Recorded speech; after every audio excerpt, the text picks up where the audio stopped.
Welcome student, मैं आशा करता हूं आप स्वस्थ मस्त एवं शानदार होंगे, साथ ही साथ अपनी तैयारी को मजबूत बना रहे होंगे। जैसा कि हम पिछले लेक्चर में जो आपका लेक्चर 5 था उसमें हमने दो फलनों के संयोजन से संबंधित कॉन्सेप्ट को देखा था, और ये जो आपका लेक्चर 6 है इसमें हम देखेंगे द्विआधारी संबंध के बारे में, द्विआधारी संक्रिया के बारे में। जैसा कि द्विआधारी संबंध हम पीछे पढ़ चुके हैं ना, तो ये आपका द्विआधारी संक्रिया होता है जिसे हम बाइनरी ऑपरेशन करते हैं। इसी पे जो आपका लेक्चर होगा वो बेस्ड होगा। तो आइए हम देखते हैं। और जैसा कि हम लोग पहले से जानते हैं कि अगर हम दो प्राकृतिक संख्याओं को आपस में जोड़े ना तो हमेशा एक प्राकृतिक संख्या होगी, ठीक है। अगर जैसे कि देखिए 2 और 3 है ना, ये दो प्राकृतिक संख्या, इसको हम ऐड करेंगे जोड़ेंगे तो ये भी 5 होगा, ये भी एक प्राकृतिक संख्या होगी। अगर इसको हम गुणा कर लेना तो 6 होगा, ये भी एक प्राकृतिक संख्या होगी। तो इसी को कहते हैं ना, ये जो ऑपरेशन है आपका बेसिकली ऑपरेशन ऑपरेटर होता है। 2 और 3 को कन्वर्ट कर दिया 5 में, ठीक है। जिस प्रकार से जूसर हमारा होता है उसमें हम फ्रूट को डालते हैं तो जूस में कन्वर्ट कर देता है, इसी प्रकार से जो एडिशन है ना आपका, ये 2 और 3 को क्या कर दे रहा है 5 में कन्वर्ट कर दे रहा है, ठीक है। मल्टीप्लिकेशन ना ऑपरेटर बदल दिया हमने, तो 2 और 3 को 6 में कन्वर्ट कर दे रहा है, ठीक है ना। इसी प्रकार से जो ऑपरेशन होता है एक्चुअली में ऑपरेशन है, जो प्रोसेस हो रहा है वो ऑपरेशन है, और जो एक कन्वर्ट कर रहा है ना इसको, यहाँ पे एडिशन है ऑपरेटर है, इन दोनों को ऑपरेट करके 5 में कन्वर्ट कर दे रहा है, और इसको क्या कर रहा है इसको 6 में कन्वर्ट कर दे रहा है। यहाँ मल्टीप्लिकेशन और एडिशन, सब्ट्रैक्शन और डिवीजन क्या ऑपरेटर है, और ये प्रोसेस क्या है ऑपरेशन है, ठीक है। इसे हिंदी में बोलते हैं हम लोग संक्रिया। तो इसी से रिलेटेड हम कुछ कॉन्सेप्ट देखेंगे, आप लोग हेडिंग बनाएंगे द्विआधारी संक्रिया। तो आइए आगे शुरू करते हैं। तो हमारा हेडिंग होगा द्विआधारी संक्रिया, ठीक है। पहले हम इसके थ्योरी को लिखेंगे। बेसिकली जो ए है ना, तो चूंकि हम सारे चीज़ों को लिखेंगे नहीं, ठीक है, तो इसी को हम स्टार से डिनोट कर लेंगे। स्टार आपका कोई संक्रिया होगा, या तो क्या हो सकता है प्लस, या तो माइनस, या तो मल्टीप्लिकेशन, या तो डिवीजन, या कुछ और भी चीज़ें होंगी। जैसे कि इसका एलसीएम, दो संख्याओं का एलसीएम, एचसीएफ, उनमें से न्यूनतम अधिकतम, ऐसे सारे करके स्टार हो सकता है। तो आइए हम शुरू करते हैं। तो हम क्या लिखेंगे, हेडिंग बना लेंगे द्विआधारी संक्रिया। तो आइए शुरू करते हैं। हेडिंग हमारा होगा द्विआधारी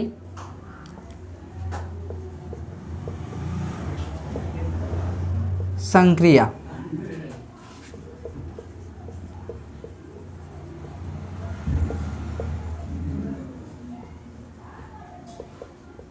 बाइनरी ऑपरेशन, ठीक है। ये बेसिकली आपका लेक्चर नंबर 6 है, ठीक है ना। द्विआधारी संक्रिया बाइनरी ऑपरेशन, ठीक है। तो हम क्या कहेंगे, यदि ए कोई अरिक्त समुच्चय हो तो आप इसे लिखेंगे। अभी हम समझाएंगे इसको। यदि ए क्या हो, अरिक्त समुच्चय हो, ठीक है, तो स्टार, तो एक फलन स्टार, ध्यान से देखेंगे, ए क्रॉस ए से ए में द्विआधारी संक्रिया कही जाएगी। फिर से देखेंगे आप, यदि ए कोई अरिक्त समुच्चय है तो कोई फलन star A cross A to A में द्विआधारी संक्रिया कही जाएगी यदि a star b is belong to A star b is belong to A, it is true for every A B belong to A के लिए, ठीक है ना। It is true for every A B belong to A के लिए आप पहले इसके डिफिनेशन को लिखेंगे। यदि ए कोई अरिक्त समुच्चय हो तो कोई फलन star A cross A to A में परिभाषित हो तो यह द्विआधारी संक्रिया कहा जाएगा। यदि a star b belong to A, it is true for every A B belong to A, मतलब एक कथन सत्य होना चाहिए प्रत्येक ए बी ए से जो आ रहा है, ठीक है। तो आइए एग्जाम्पल के माध्यम से समझने का प्रयास करते हैं हम। जैसे कि हम क्या ले रहे हैं, प्लस ले रहे हैं ना, n cross n to n में। n क्या है, प्राकृतिक संख्याओं का समुच्चय है। तो आप इस प्राकृतिक संख्या में से इस प्राकृतिक संख्या में कोई भी चूज कर लीजिए। आप a बराबर 2 ले लेंगे और b बराबर क्या ले लेंगे, 3 ले लेंगे। तो इस पे a स्टार b ना, a स्टार की जगह पे क्या है प्लस b, तो 2 + 3 आपको क्या मिलेगा 5। देखिए a 2n में आ रहा है ना, प्राकृतिक संख्या है, ये भी प्राकृतिक संख्या है।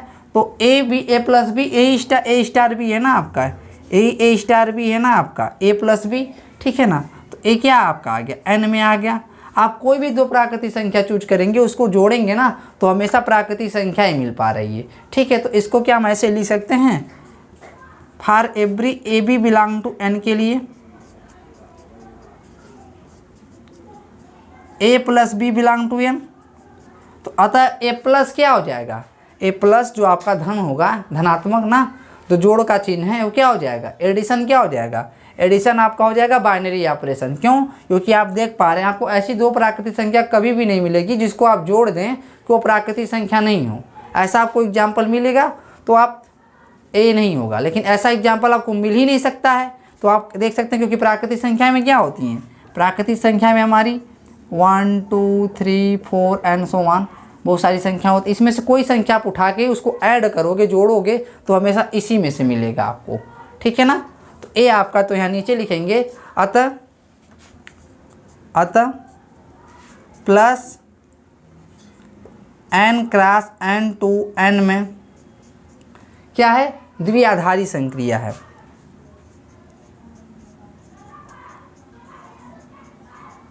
द्विआधारी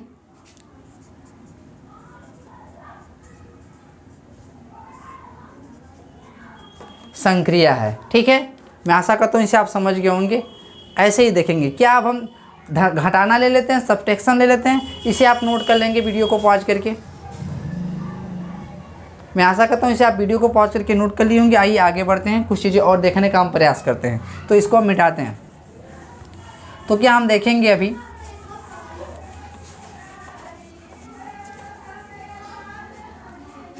अगर हम इसको क्या कर लें, घटाना ले लें, सब्ट्रैक्शन ले लें n टू n में, ठीक है ना, तो क्या हमें ऐसा ही मिलेगा। तो आइए समझते हैं, जैसे कि आप अगर a बराबर क्या ले लेंगे, 1 ले लेंगे, ठीक है, b बराबर क्या ले लिया आपने, 2 ले लिया। ठीक है, तो यहाँ पे आप देखेंगे a स्टार भी क्या है, यहाँ पे a स्टार भी a माइनस b है, तो a स्टार की जगह पे माइनस है तो क्या होगा 1 माइनस 2, ये क्या होगा -1। ये नेचुरल नंबर में नहीं आता है। अतः एक एग्जाम्पल यहाँ पे मिल पा रहा है ना आपको, या हमेशा प्रत्येक के लिए नहीं सत्य हो पा रहा है। लेकिन अगर आप ऐसे ले लें, a बराबर 5 और b बराबर 3 ले लें, ठीक है ना, तो यहाँ पे a स्टार भी आपका क्या होगा, चूँकि ये माइनस है, माइनस डिफाइन किया गया, तो a माइनस बी क्या हो जाएगा आपका, a माइनस बी 5 माइनस 3, ये 2 आ जा रहा है n में। इस केस में तो आ रहा है, लेकिन ये प्रत्येक के लिए सही होना चाहिए ना, तो प्रत्येक के लिए नहीं। यहाँ पे एक एग्जाम्पल है, तो यहाँ पे क्या लिख देंगे, this imply that for every A B belong to N के लिए a माइनस बी हमेशा n में नहीं आ रहा है। ठीक है ना, ये तभी सत्य होगा जब a ग्रेटर देन b हो, लेकिन हमेशा नहीं हो पा रहा है ना। अतः क्या कर देंगे, अतः -n cross n to n में द्विआधारी संक्रिया नहीं है। द्विआधारी संक्रिया नहीं है। ठीक है ना, मैं आशा करता हूँ ये आप बात समझ गए होंगे, तो इसे आप नोट कर लेंगे। ठीक है, तो आइए आगे बढ़ते हैं, इसे आप नोट कर लेंगे, तो हम आइए आगे बढ़ते हैं। तो आप ऐसे कुछ चीज़ें और चेक कर सकते हैं, इसको हम मिटाते हैं।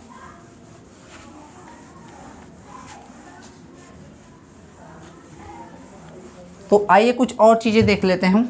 तो आप बताएंगे, जो हम मल्टीप्लिकेशन लेते हैं ना n cross n to n में, ये भी क्या है, एक द्विआधारी संक्रिया है। आप कोई भी दो नंबर उठाएंगे ना, 2 × 3 उठाएंगे 6, ये भी n में आता है, 2 और 3 n में आ रहा है ना, चूँकि 2 और 2 n में आ रहा है, 3 n में आ रहा है, तो 2 और 3 का मल्टीप्लाई किया, ये भी 6 n में आ रहा है। ऐसा आप यहाँ पे लिख पाएंगे, for every A B belong to n के लिए ना, जो a गुणे b होगा n में आएगा ही आएगा। आप कोई भी उठा के देख सकते हैं, n से 1 2 3 4 उठाएंगे तो आपका क्या होगा, गुणा जो होगा वो भी क्या हो जाएगा, जो गुणा आपका हो जाएगा वो भी क्या हो जाएगा, गुणा जो आपका हो जाएगा n cross n to n में, जो यूजुअल मल्टीप्लिकेशन है, साधारण गुणा है ना, ये क्या हो जाएगा, द्विआधारी संक्रिया हो जाएगा। द्विआधारी संक्रिया है, समझ में आया। इसी प्रकार से आप देख सकते हैं, division n cross n to n में क्या होगा, द्विआधारी संक्रिया होगा कि नहीं। तो आइए देखते हैं, हमने 1 ले लिया और 2 ले लिया, 1/2 कर दिया, तो ये क्या हो गया, ये आपका 1/2 हो गया। ये n में नहीं आ रहा है ना, तो एक एग्जाम्पल अगर किसी को गलत साबित करना हो तो एक एग्जाम्पल ही काफ़ी होता है। तो हमने देख लिया 1 एन में आ रहा है, 2 भी एन में आ रहा है, लेकिन 1 डिवीजन 2 मतलब 1/2 1/2 एन में नहीं आ रहा है। अतः क्या हो गया, अतः आपका जो है ये क्या है, द्विआधारी संक्रिया है। लेकिन ये जो डिवीजन है ना n cross n to n में, ये क्या है, द्विआधारी संक्रिया नहीं है, द्विआधारी संक्रिया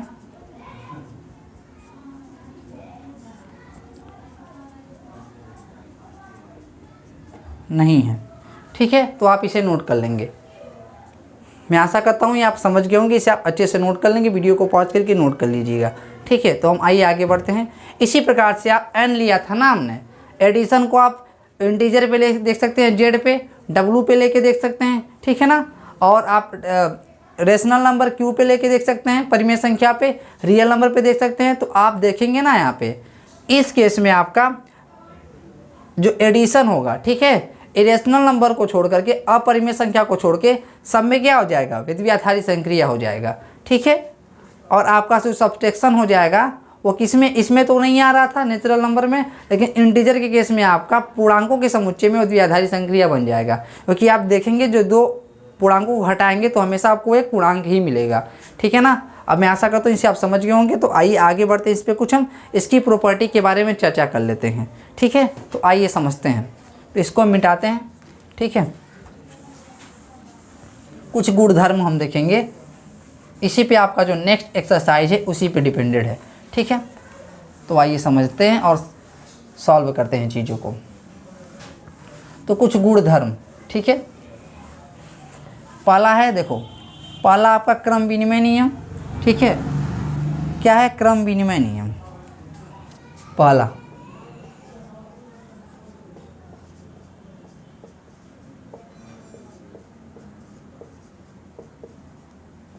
क्रम विनिमय नियम, इसको बोलते हैं हम लोग कम्यूटेटिव लॉ।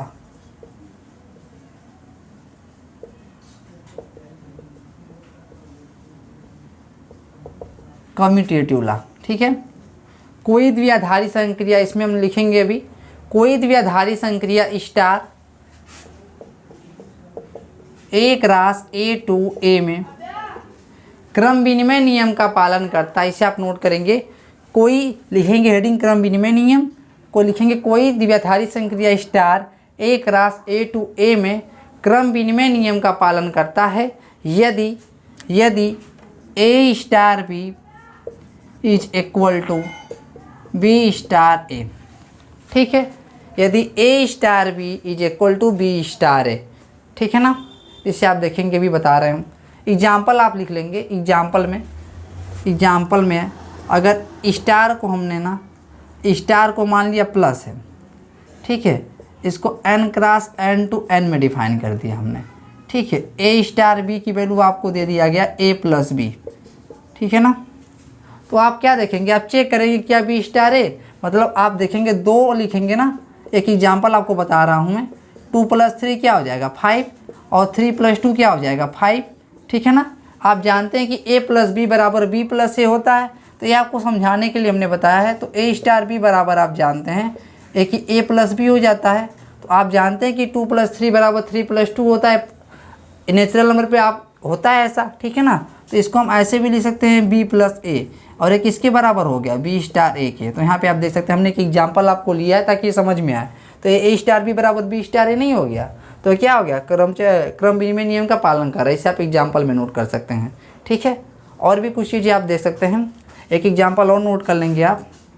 देखिए दूसरा, तो इसको हम ले सकते हैं, अगर यहाँ पे प्लस ले लें, गुणा ले लेते हैं इसको, Z cross Z to Z में, Z क्या है पूर्णांकों का समुच्चय, Z क्या है पूर्णांकों का समुच्चय, इसमें कुछ ऐसे आएंगे नंबर -2 -1 0 1 2, तो आगे चलता जाएगा ना ये चीज़ आप लिख लेंगे किनारे। ठीक है ना, आप समझ रहे हैं चीज़ को, -1 -2 -1 0 1 2 3 इसके आगे जा रहा है। ठीक है, यही Z है।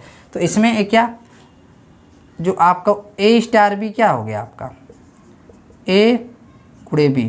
ठीक है, ए भी आप जानते हैं स्टार ही लिख लेंगे इसको, यहाँ पे हमने डिफाइन कर दिया स्टार को A गुणे B। ठीक है ना, तो यहाँ पे आप देखेंगे, आप बताएंगे क्या 3 गुणे 2 होगा, 2 गुणे 3 के बराबर होता है, दोनों 6 के बराबर होते हैं। तो यहाँ से लिख सकते हैं क्या ए स्टार बी अगर आपका है तो बी ए गुणे बी है ना, तो आप जानते हैं कि जो पूर्णांकों का गुणा होता है वो क्रम विनिमय नियम का पालन करता है। इसको हम बी गुणे ए भी लिख सकते हैं। अतः ए बी स्टार ए के बराबर हुआ कि नहीं, ए स्टार बी बराबर बी स्टार ए आ गया कि नहीं। यहाँ से देख सकते हैं 3 गुणे 2 बराबर 2 गुणे 3 के 6 के बराबर हो रहे हैं दोनों, ठीक है ना, 6 लिखा हुआ है। तो ए बराबर होगा कि नहीं, स्टार बी बराबर बी स्टार ए। तो अतः ये जो आपका गुणा है ना संख्याओं का, किस पे, जेड पे, इंटीजर पे, और पूर्णांकों पे, ये भी क्या हो गया, क्रम विनिमय नियम का पालन करें। इसे आप नोट कर लेंगे अच्छे से। मैं आशा करता हूँ ये आप बात समझ गए होंगे। तो आइए इस पे कुछ न्यूमेरिकल देख लेते हैं, तो हम आगे बढ़ते हैं, ठीक है ना। तो अब बिठाते हैं इसको हम।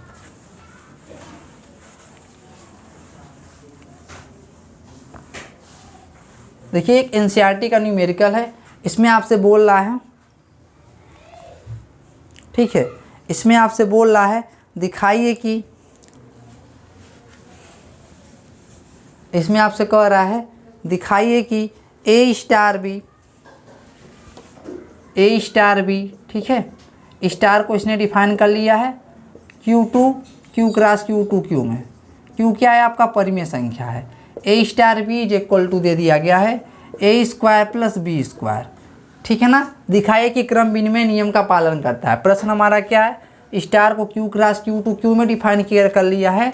Q क्या है आपका, परिमेय संख्याओं का समुच्चय है, परिमेय संख्याओं का क्या है, समुच्चय है, परिमेय संख्याओं का समुच्चय है ना एक। तो ए स्टार बी को ए स्क्वायर प्लस बी स्क्वायर से डिफाइन कर लिया। तो कह रहा है दिखाइए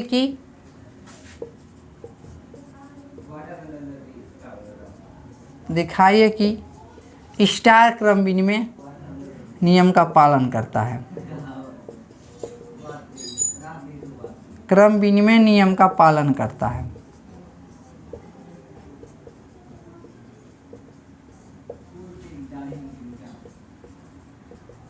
पालन करता है तो इसके हम सॉल्यूशन में लिख लेंगे, ठीक है ना। क्योंकि ए स्टार भी आपको क्या दिया गया है, a square plus B square. तो यहाँ पे आप समझेंगे ये पहले का स्क्वायर कर रहा है, प्लस कर रहा है, दूसरे का स्क्वायर कर दे रहा है, जोड़ दे रहा है, ठीक है। तो हम क्या देखते हैं, बी स्टार ए निकाल लेते हैं। तो बी स्टार ए क्या हो जाएगा आपका, इसे आप मान लेंगे एक, बी स्टार ए निकालेंगे। तो इस डिफिनीशन के अनुसार ए भी पहले का स्क्वायर कर लेगा, ए दूसरे का स्क्वायर कर लेगा। तो क्या इसको हम नहीं लिख सकते a square plus B square, b square plus a square को भी a square plus B square भी लिख सकते हैं। 1 और 2, 1 व 2 से क्या लिख सकते हैं, यहाँ से समीकरण 1 व 2 से, 1 व 2 से क्या लिख सकते हैं, यहाँ पे देखिए A B A square plus B square के बराबर A B A square plus B square, A B star है ए स्टार बी है, तो दोनों क्या हो जाएंगे, a star b is equal to b star है। अतः ये क्या इंप्लाई कर दिया, star Q cross Q2 Q में क्रम विनिमय नियम का पालन करता है, क्रम विनिमय नियम का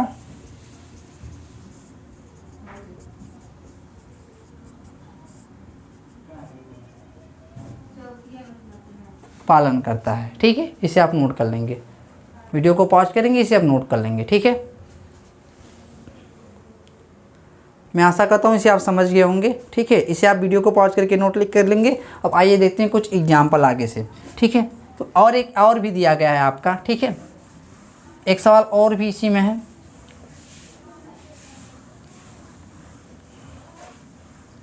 ए स्टार बी आपको दे दिया गया है ए टू द पावर बी, क्या दे दिया गया है, ए टू द पावर बी। एक दिखाइए कि स्टार क्रम विनिमय नियम का पालन नहीं करता है,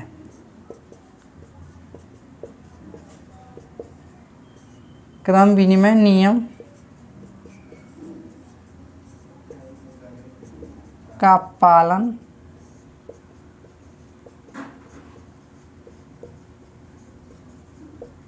नहीं करता है। तो देखिए ए स्टार भी क्या है आपका, आपको n टू n में दे दो, n टू n में अगर दे दें, ठीक है, n टू n में, तो ये गया। n क्या है, प्राकृतिक संख्याओं का समुच्चय है, n क्या है, प्राकृतिक संख्याओं का समुच्चय है, ठीक है।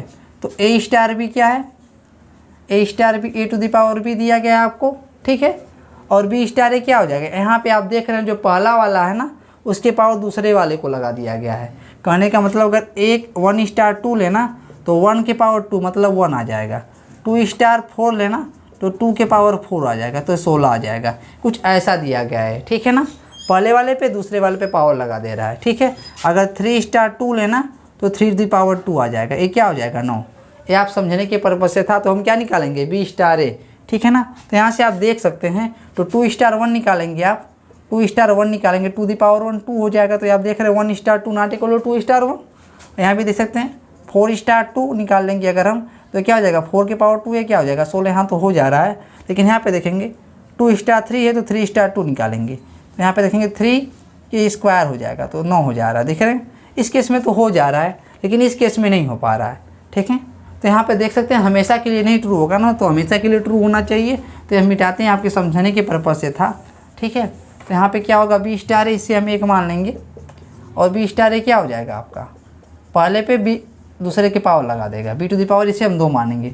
1 व 2 से क्या लिख सकते हैं हम, 1 व 2 से समीकरण 1 व 2 से क्या लिख सकते हैं, a star b not equal to b star है हमेशा के लिए, ठीक है, प्रत्येक के लिए होना चाहिए ना। अतः क्या हो जाएगा, अतः star n cross n to n में, ज़रूरी नहीं कि हमेशा n कुछ भी दे सकता है, यहाँ पे हमने n मान लिया, यहाँ पे क्रम विनिमय नियम का पालन नहीं करता है, क्रम विनिमय नियम का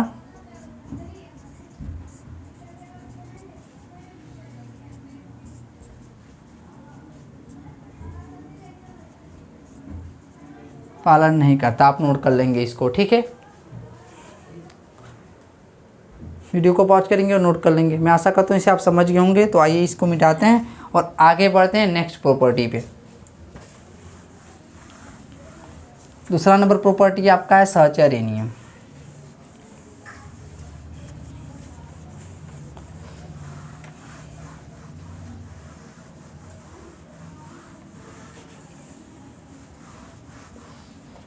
ये क्या है, सहचर्य नियम।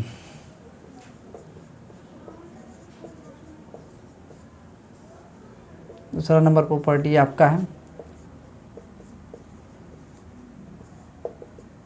सहचर्य नियम। इसको इंग्लिश में बोलते हैं हम लोग एसोसिएटिव लॉ।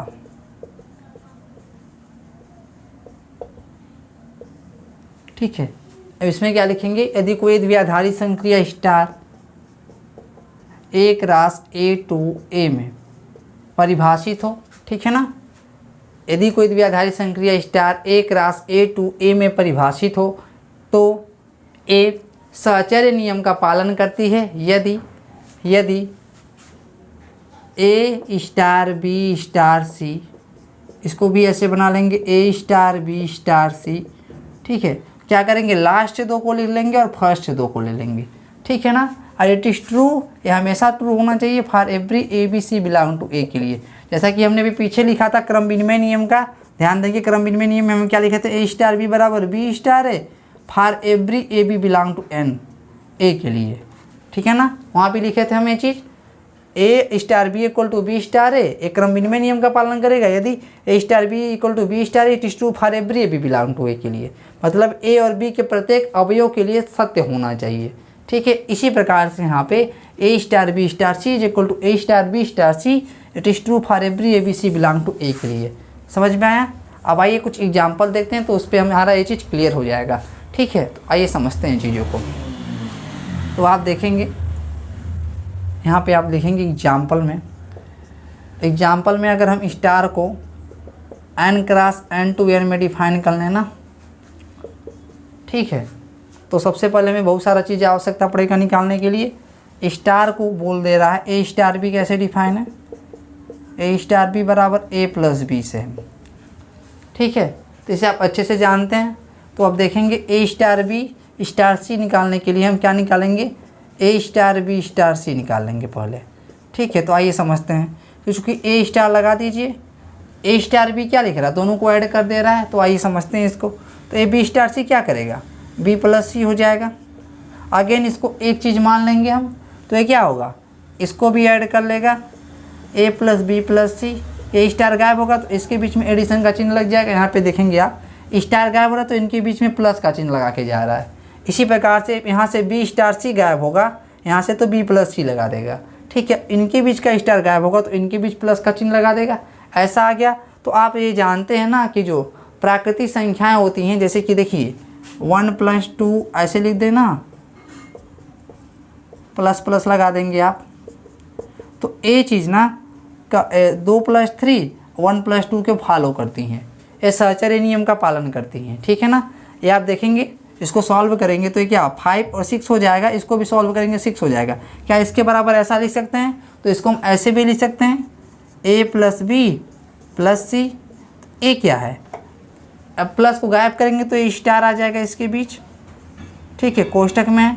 अब इसके बीच गायब कर लेंगे हम, इस प्लस को गायब करेंगे तो ए स्टार आ जाएगा। तो आप देख रहे हैं a * b * c = a * b * c। तो होता है क्या हो गया, दिस इम्प्लाइज है जो आपका स्टार है n × n to n में सहचर्य नियम का पालन कर रहा है। क्या कर रहा है? सहचर्य नियम का पालन करता है।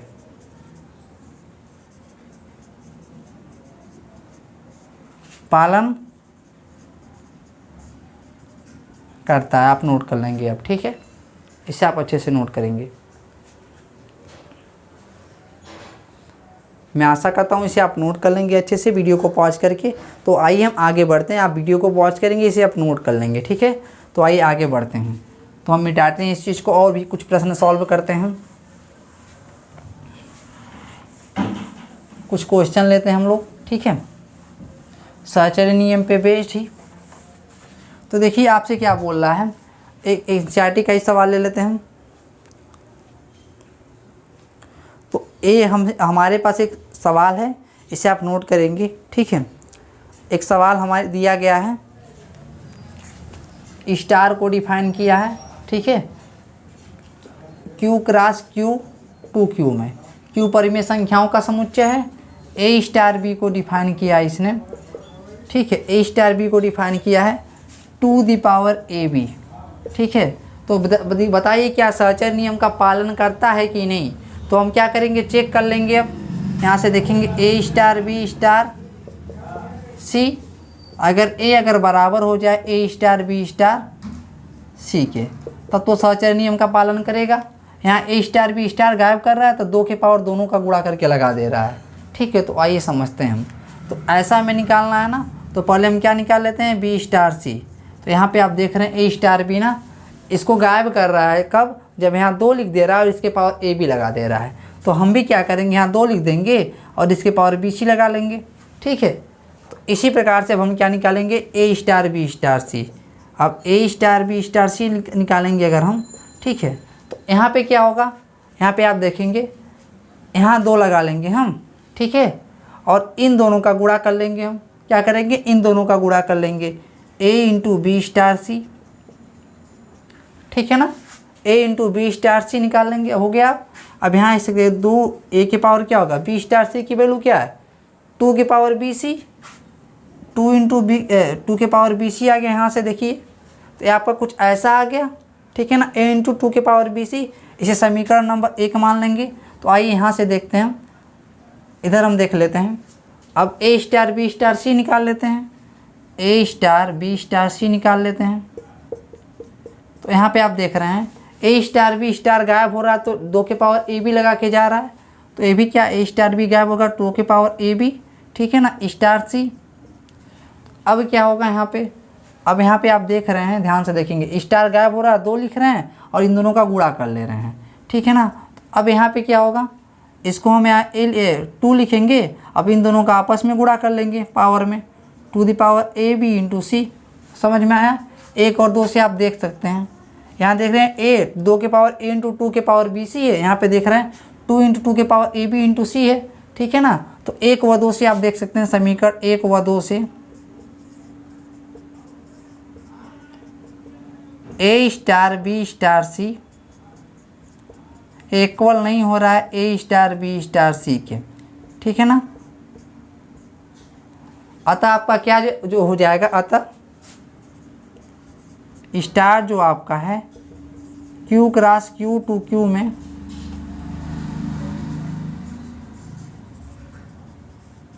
साहचर्य नियम का, यहाँ पे सी है, साहचर्य नियम का पालन नहीं करता है, ऐसे आप बिल्कुल लिख लेंगे, ठीक है ना। इसे आप बिल्कुल इसी तरह लिख लेंगे, ठीक है। अच्छे से आप नोट कर लेंगे इस चीज़ को, ठीक है। इसमें और सारे न्यूमेरिकल हैं, आप सॉल्व करेंगे इसको तो आपसे बिल्कुल हो जाएगा। मैं आशा करता हूँ इसे आप नोट कर लिए होंगे। तो आइए आगे बढ़ते हैं और चीज़ों को देखने का हम प्रयास करते हैं, ठीक है।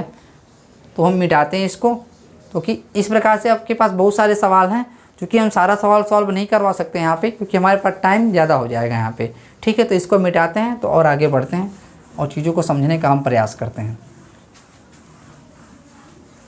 आप इसे वीडियो को पॉज करके नोट कर लेंगे, ठीक है। अब तीसरा नंबर हेडिंग डालेंगे हम। ऐसे कुछ सवाल हैं, आप करके देख सकते हैं, हो जाएंगे अब आपसे। तीसरा है आपका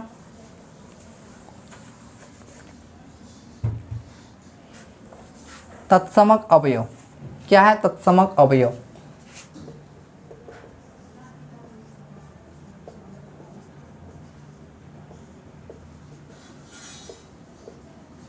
तत्समक अवयव, आइडेंटिटी एलिमेंट। आप डिफिनीशन से घबराएंगे नहीं, इसको आप अच्छे से पहले नोट करेंगे, एग्जाम्पल बताएंगे तब आपको समझ में आ जाएगा बिल्कुल, ठीक है ना। तो अब क्या लिखेंगे, स्टार ए क्या होता है, बेसिकली जो आपका बाइनरी ऑपरेशन होता है, जो द्विआधारी संक्रिया होता है, एक प्रकार का फलन होता है, ठीक है, सेम टू सेम सेट में, ठीक है। तो अब देखेंगे इसको, यदि star A cross A to A में परिभाषित एक द्विआधारी संक्रिया है तो for every A belong to A के लिए, ठीक है ना, for every A belong to A के लिए there exist e belong to A. इसे क्या बोलते हैं, देयर एग्जिस्ट, मतलब कम से कम एक अवयव ऐसा होगा ही, ई इसे बोलेंगे ई बिलोंग टू ए को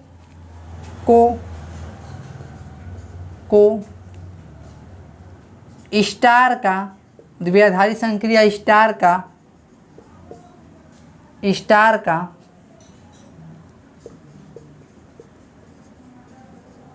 तत्समक अवयव को, ऐसे नहीं, को स्टार का ए में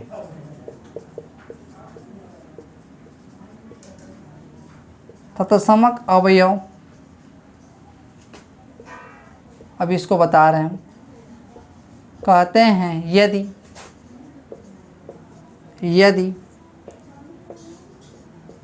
ए star e is equal to e star a is equal to ए।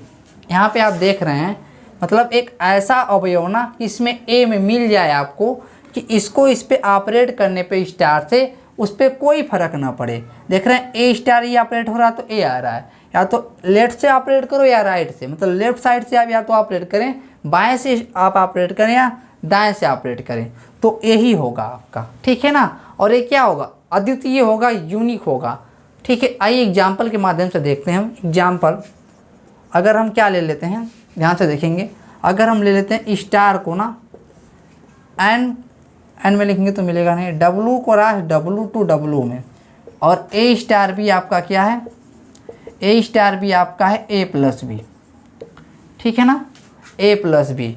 तो इस केस में ना आपको, तो आइए समझते हैं, इस केस में ई बिलोंग टू अगर हम मान लेते हैं डब्लू में आ रहा है, ए star e is equal to a आएगा ना, तो देखिए ए स्टार ई क्या हो जाएगा, ए प्लस ई बराबर ए, तो ई बराबर आपका ए माइनस ए आ जाएगा zero, zero belong to W. समझ में आया, जीरो बिलोंग टू डब्लू कर रहा है ना, अगर एन में लिए होते तो एन बिलोंग टू डब्लू नहीं कर रहा है ना, तो जीरो को बोलते हैं हम इसका एडिटिव आइडेंटिटी, योगात्मक तत्समक। क्योंकि आप देखेंगे जीरो ना, मात्र जीरो एक ऐसी संख्या जिसको किसी संख्या में जोड़ने पे उसका कोई फर्क नहीं पड़ता है। तो आप लेफ्ट से जोड़ेंगे या राइट से जोड़ेंगे, तो ई प्लस ए स्टार यहाँ से निकालेंगे, a star a is equal to a, यहाँ से भी निकालेंगे तो ई प्लस ए बराबर ए आएगा, तो ई बराबर ए माइनस ए आ जाएगा, ई बराबर जीरो आएगा।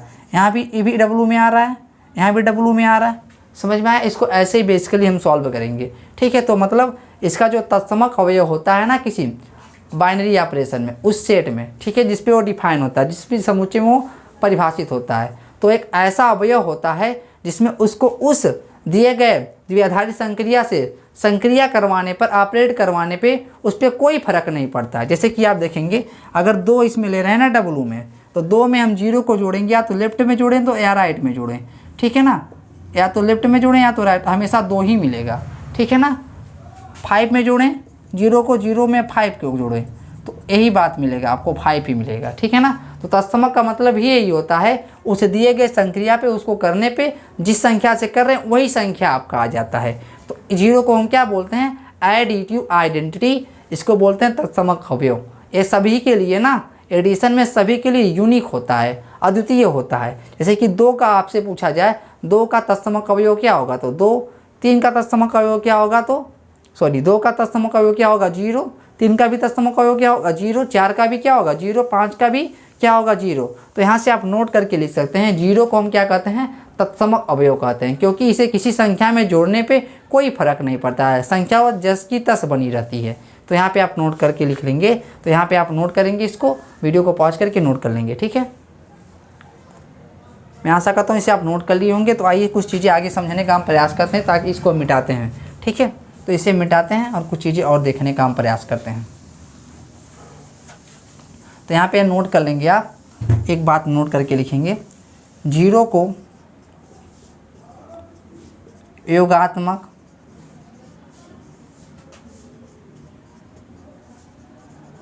तत्समक अवयव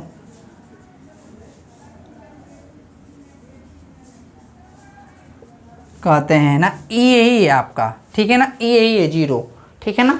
योगात्मक अगर है तो ई बराबर 0 होगा, ठीक है।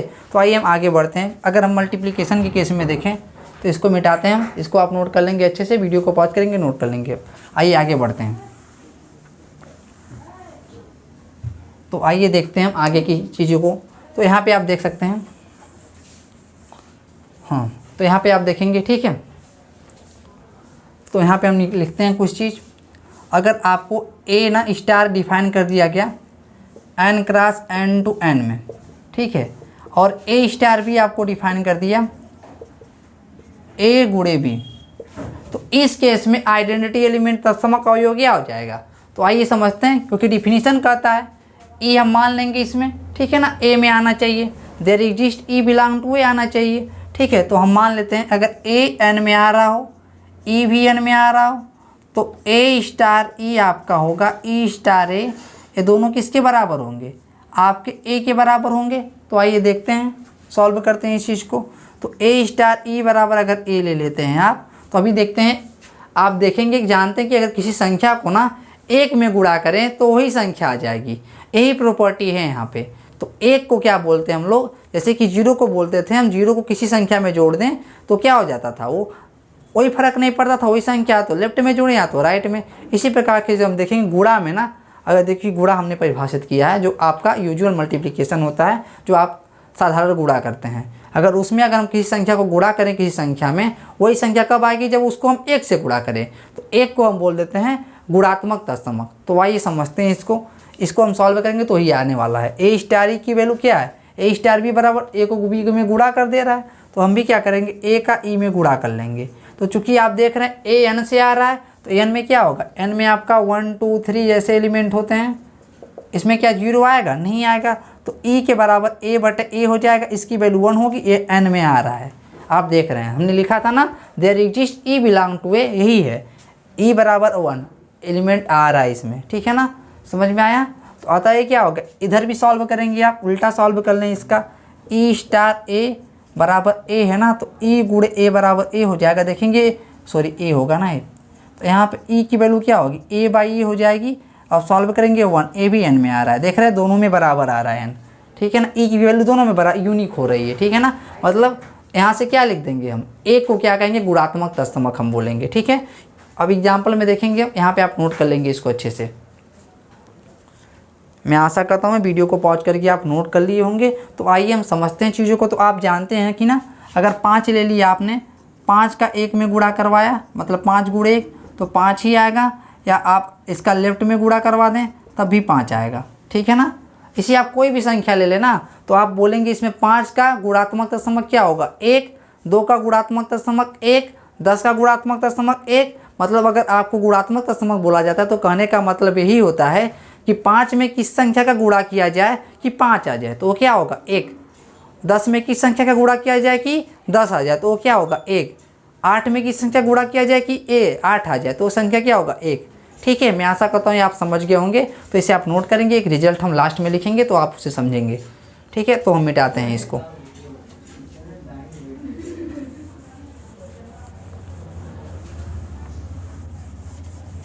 तो एक चीज़ नोट करके और लिखेंगे,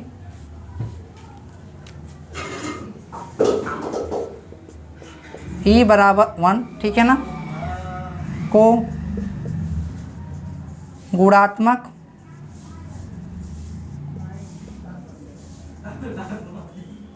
तत्समक अवयव कहते हैं।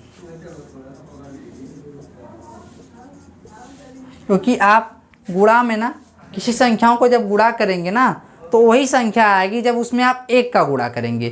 तो वही कारण है ई जो को 1 को गुणात्मक तत्समक अवयव कहते हैं। अगर इसी को हम अगर ऐसी संख्या अपरिमेय संख्या से डिफाइन कर ले तो उसमें क्यों नहीं आता है, उसमें 1 नहीं आता है, तो उसमें आपका क्या गुणात्मक तत्समक नहीं एग्जिस्ट करता है। ठीक है, तो मैं आशा करता हूँ इससे आप समझ गए होंगे गुणात्मक तत्समक क्या होता है या बेसिकली तत्समक अवयव क्या होता है, ये आप समझ गए होंगे। तो आइए हम चीज़ों को आगे बढ़ाते हैं और उस पर कुछ सवाल देखेंगे। तो आप हेडिंग बनाएंगे अब प्रतिलोम अवयव, तो इसको मिटाते हैं। ठीक है, इसे आप नोट कर लेंगे वीडियो को पॉज करके।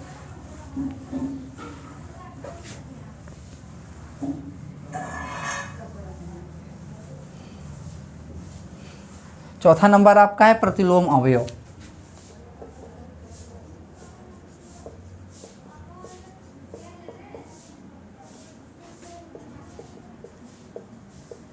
प्रतिलोम अवयव इनवर्स एलिमेंट। ठीक है, इनवर्स एलिमेंट। तो आइए समझते हैं इसको।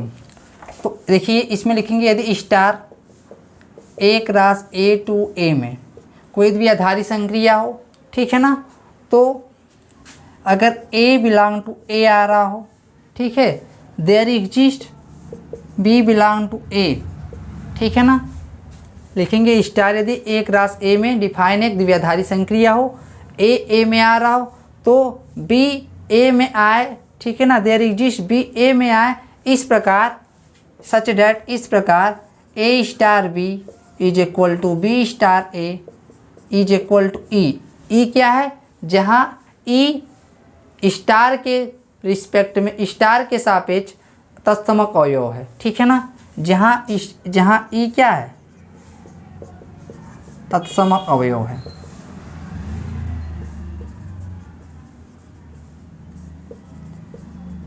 ठीक है, तो बी को ए का, तो बी को स्मॉल ए का प्रतिलोम अवयव कहते हैं। तो बी को स्मॉल ए का प्रतिलोम अवयव कहते हैं।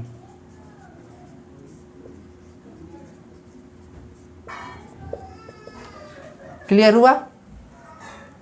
बी को ए का प्रतिलोम अवयव कहते हैं तथा ए को भी बी का प्रतिलोम अवयव कहते हैं। तो आइए एग्जाम्पल के माध्यम से समझते हैं, क्योंकि डिफिनीशन ये थोड़ा समझ में नहीं आता हम लोग को अच्छे से, तो एग्जाम्पल अच्छे समझ में आता है। ठीक है, तो आइए समझते हैं हम लोग।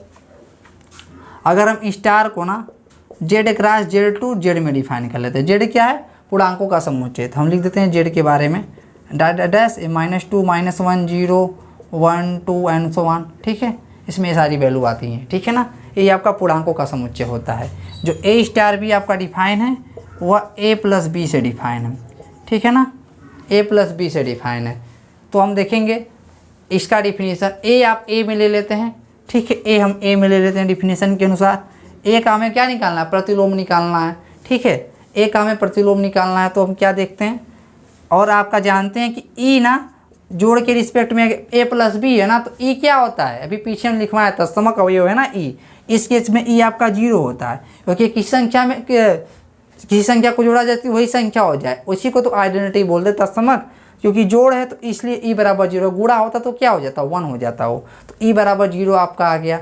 ठीक है ना, तो बी की वैल्यू आपको निकालना है ना, अब यही बी को निकालना है, बी को ही क्या कहेंगे ए का तत्समक अवयव सॉरी प्रतिलोम अवयव कहेंगे। तो आइए समझते हैं इस चीज़ को।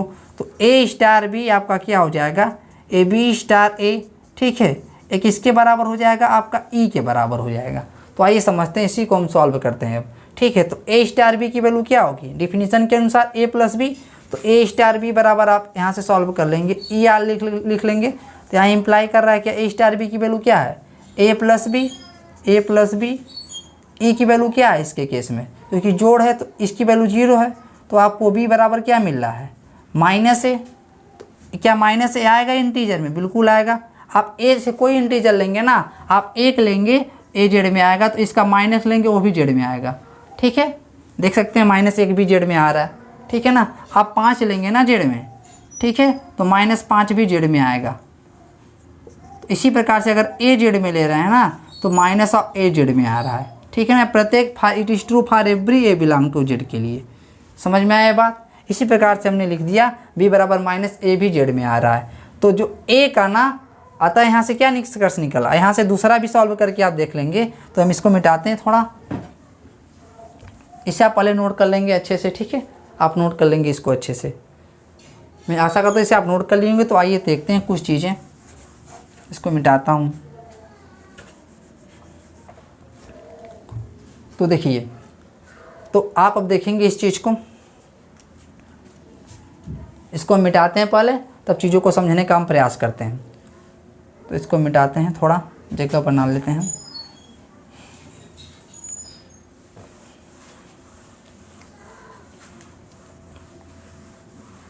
तो यहाँ पे आप देखें b = -a उल्टा सॉल्व कर लेते हैं। अब इसको ए ही आने वाला है पुनः, b स्टार ए जो आपका होगा ई, ए स्टार बी की वैल्यू क्या थी ए प्लस बी। देखिए तो ये क्या हो जाएगा बी प्लस ए, जोड़ के केस में ई क्या होता है 0, तो आपको पुनः बी बराबर -a मिल रहा है, भी जेड में मिल जा रहा है। दोनों तरफ सॉल्व करने पे सेम आ रहा है ना।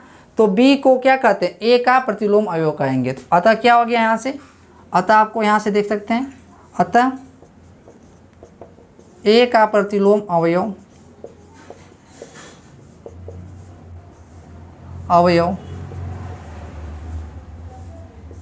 b बराबर -a है और हमेशा ए जेड में आएगा। ध्यान दें कि अगर प्राकृतिक संख्या ले लेना तो प्रतिलोम अवयव का अस्तित्व नहीं हो रहा है, क्योंकि एक आ रहा है ना n में, लेकिन आपको आइडेंटिटी भी नहीं मिल पा रहा है। w में अगर ले लें तब भी नहीं होगा। तो यहाँ पे w मतलब होल नंबर में ले लेंगे, अगर हम पूर्ण संख्याओं में ले लेंगे तब भी नहीं होगा, क्योंकि -1 अगर आप w में आ रहा है लेकिन -1 w में नहीं आ रहा है। समझ में आया। इसको थोड़ा अच्छे से एक्सप्लेन करते हैं। तो इसको मिटाते हैं, इस प्रकार से हम लिख लेंगे 1 का प्रतिलोम अवयव क्या होगा, 1 का प्रतिलोम अवयव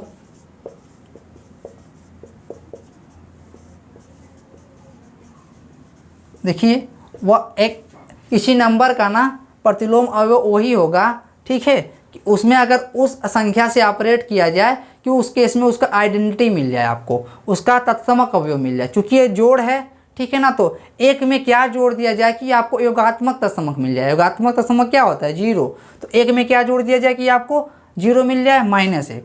ठीक है ना, हमने देखो यहाँ पे लिखा है a का प्रतिलोम अवयव -a, ठीक है ना, b की वैल्यू क्या हो -a, 2 का प्रतिलोम अवयव क्या हो जाएगा इसी प्रकार से -2। देखिए जेड में डिफाइन था ना, ये दोनों सभी जेड में आ रहे हैं, ठीक है ना। अगर जेड में नहीं आते तो हम क्या कर देते, प्रतिलोम अवयव का अस्तित्व नहीं है। तो अभी हम कुछ सॉल्व करेंगे, कुछ न्यूमेरिकल, उसके बाद देखेंगे। इसी प्रकार से आपका जो पूछ दिया जाए 3 का प्रतिलोम अवयव क्या हो जाएगा -3, ठीक है। अगर आपसे पूछ दिया जाए 0 का क्या होगा, 0 का प्रतिलोम अवयव क्या होगा 0 होगा, ठीक है ना, क्योंकि 0 को -0 में गुणा करेंगे। आप जानते हैं कि 0 न तो पॉजिटिव होता है न तो निगेटिव होता है। तो क्या होगा 0 का प्रतिलोम अवयव क्या होगा, इसे आप नोट करके लिख लेंगे 0 हो जाएगा, ठीक है ना, क्योंकि जो तत्समक अवयव होता है उसका प्रतिलोम क्या होता है, खुद होता है, ठीक है। 0 का प्रतिलोम अवयव 0 और 1 का प्रतिलोम अवयव 1 होता है, ठीक है। अभी आप देखेंगे इस चीज़ को, मिटाते हैं इस चीज़ को, तो इसे आप नोट कर लेंगे अच्छे से। तो इस चीज़ को मिटाते हैं और आगे बढ़ते हैं, ठीक है। तो एक सवाल देखते हैं हम लोग, ठीक है, उसके बाद ये आपका पूरा क्लियर हो चुका है इस पे कॉन्सेप्ट। आप अब आगे के सवालों को सॉल्व कर सकते हैं, ठीक है। तो आइए देखते हैं।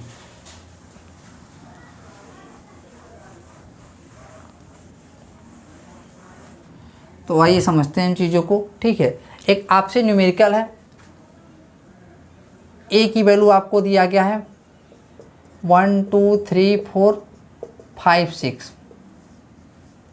ठीक है,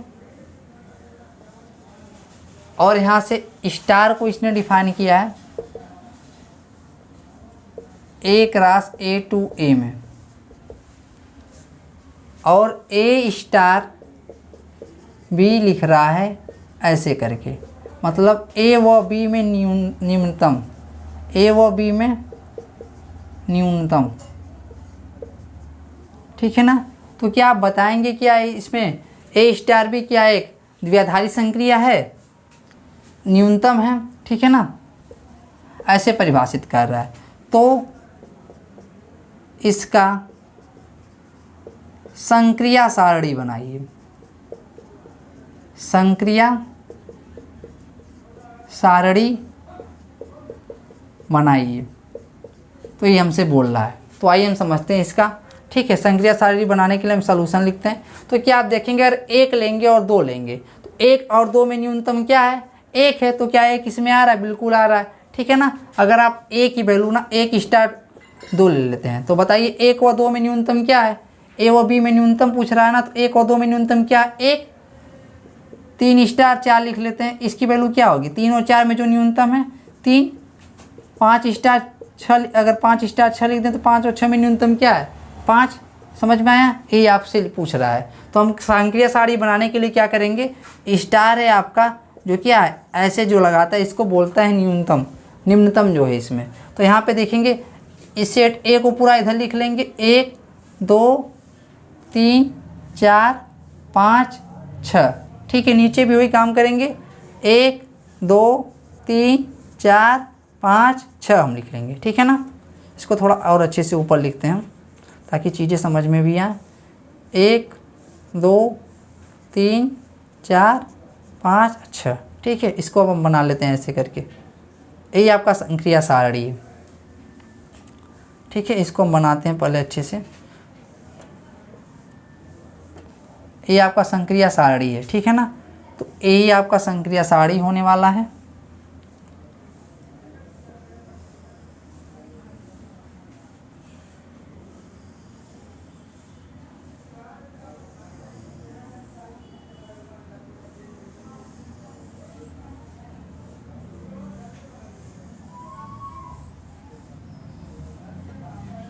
तो आप यहाँ देखेंगे अभी। ठीक है, इसको थोड़ा हम अच्छे से बनाते हैं।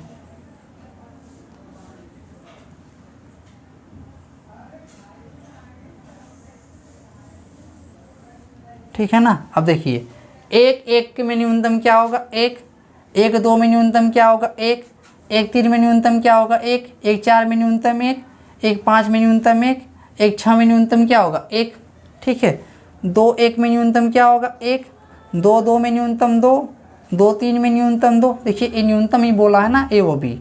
ठीक है, अब 2 4 में न्यूनतम 2 होगा, 2 5 में न्यूनतम 2 होगा, और 2 6 में न्यूनतम क्या होगा, 2 होगा। मतलब 2 6 में कम क्या है, 2 है।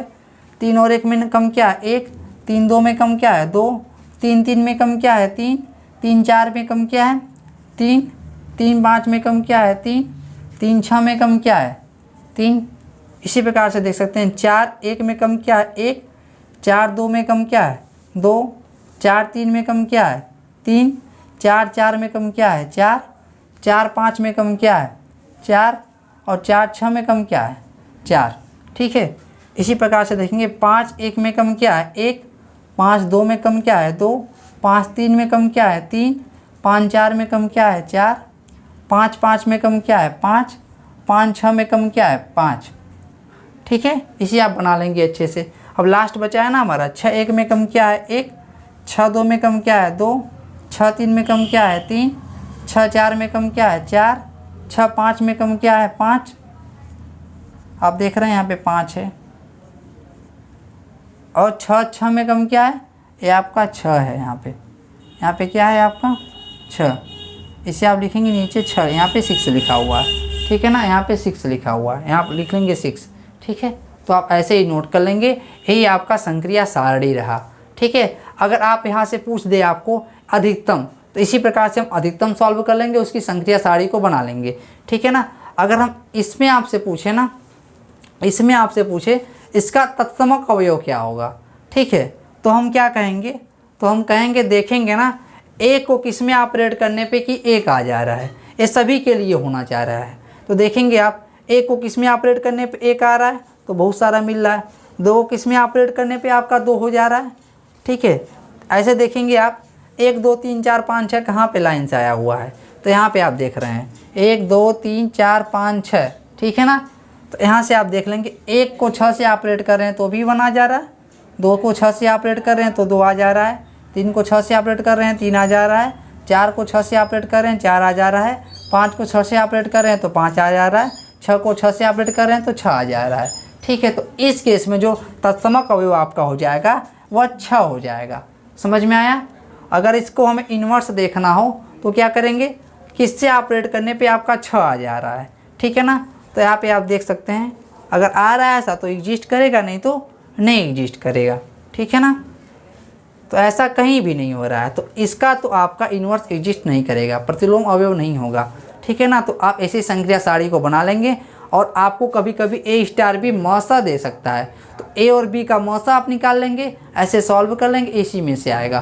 कभी कभी लौसा दे सकता है आपको, ऐसे ही बिल्कुल बनाएंगे हम। तो यहाँ अगर लौसा दे देना तो 1 1 का लौसा 1 हो जाएगा, 1 2 का लौसा 2 हो जाएगा, 1 3 का लौसा 3 हो जाएगा, 1 4 का लौसा 4 हो जाएगा, 1 5 का लौसा आपका 5 हो जाएगा। ऐसे ही आप देख लेंगे, ठीक है ना। तो ऐसे आपको बेसिकली करना है। तो आपका ये चैप्टर आपका फिनिश रहा। अब फिर भी जो आपको चैप्टर में कोई समस्या आता है तो आप वीडियो के कमेंट बॉक्स में कमेंट करके बताएंगे और इसे आप अच्छे से नोट कर लेंगे और चीज़ों को सॉल्व करने का प्रयास करेंगे। तो ये चैप्टर आपका एंड हुआ। अब हम मिलते हैं नेक्स्ट चैप्टर में, तब तक के लिए आप तैयारी करते रहिए और ऐसे ही सवालों को लगाते रहिए। और जो भी समस्या आता है तो वीडियो के कमेंट बॉक्स में कृपया कमेंट करके बताएं।